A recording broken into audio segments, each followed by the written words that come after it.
At the start of the season, Max Verstappen and Red Bull appeared to have F1 under control. After dominating 2023, Verstappen maintained his vice-like hold on the championship in the current season, winning convincingly in Bahrain, Saudi Arabia, Japan, and China.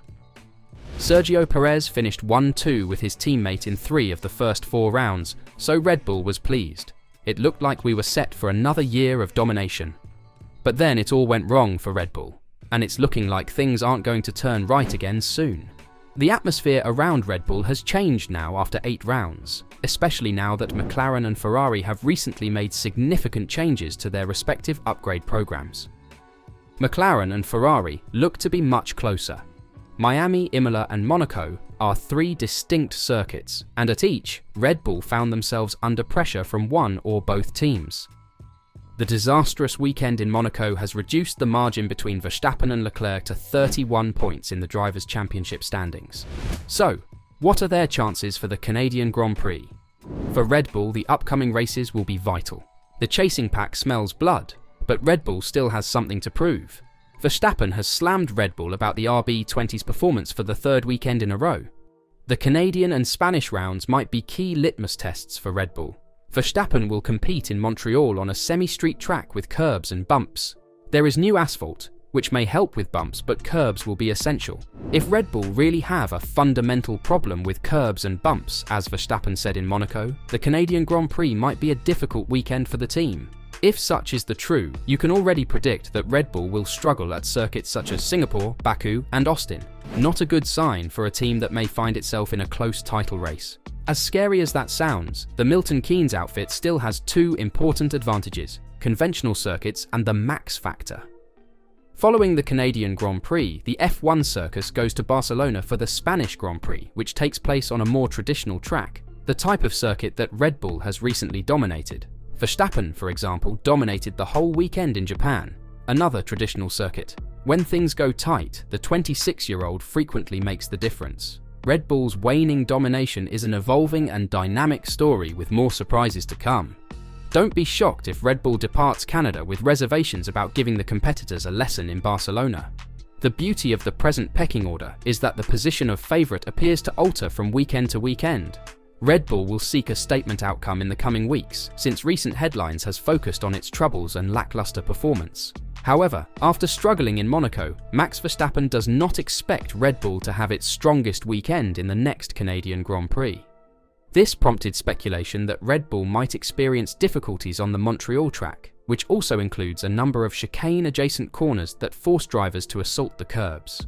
Although the circuit has been resurfaced, Verstappen believes that any bumpiness in the track, given that the roads on Notre Dame Island are open to the public for the remainder of the year, would lead the team to lose relative performance. "We have to wait and see. New surface as well," he said when asked about the team's prospects in Canada. "I think that might always give you some surprises.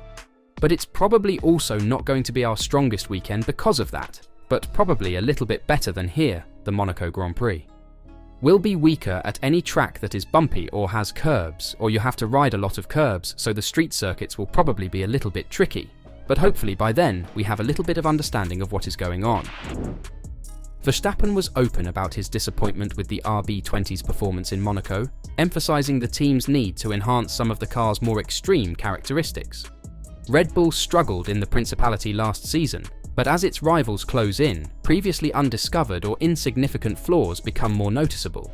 The 26-year-old was eager to emphasize that the squad realizes the importance of the issue. "I think we take everything very seriously, but sometimes things are not very easy to fix," he explained. "But we are working flat out on it." Despite the dismal weekend in Monaco, the Dutchman remained calm about the team's performance, stating that it did not deserve to be in contention for the race win and that unlocking lap time remains the primary goal. "I think it's more just your pace of the car that we need to work on," he responded. "Of course, I would have liked to be there in the podium finishers press conference, but we didn't deserve to be there this weekend. So, that's how it goes."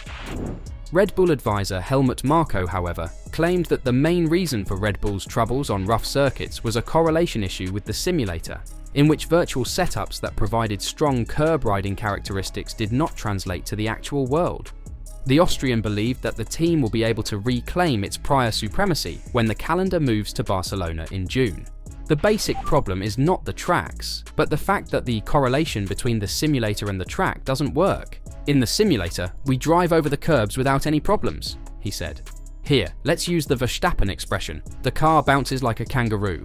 That's the problem, which was also evident in the setup at Miami and partly in Imola.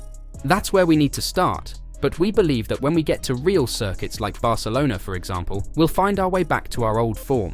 Despite Verstappen and Marco's remarks, Horner claimed that Red Bull had previously done well in Montreal and believed that the team's expertise from Monaco would assist to maintain that form.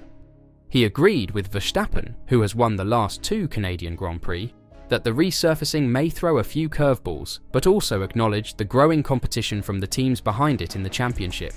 It's a track that we've performed well at previously. They've resurfaced the whole circuit again.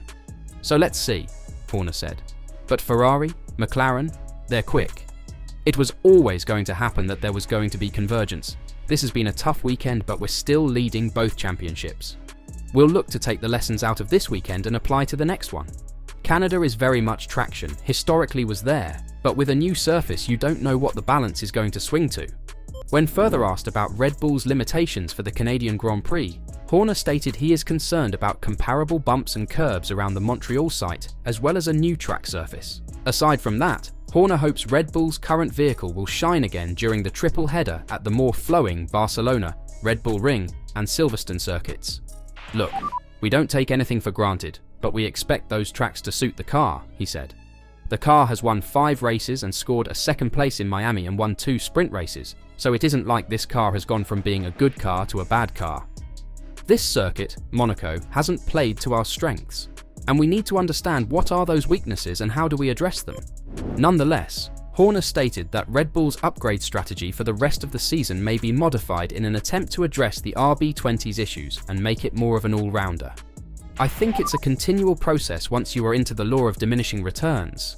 And of course your focus changes depending on what your weaknesses are, he said. The RB car is running with our suspension from last year and doesn't seem to have these issues. So we need to understand, is it something we have introduced?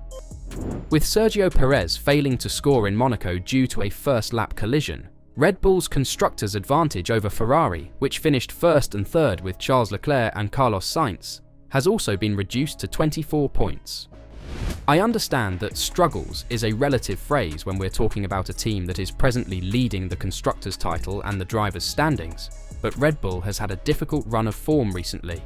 And looking back at the previous races, yes, Lando Norris's victory in Miami was aided by a safety car, but McLaren was quickest on that day, and Norris was perhaps also the quickest throughout a race distance in Imola. But Max Verstappen did an outstanding job to get pole and the all-important track position that allowed him hang on to win.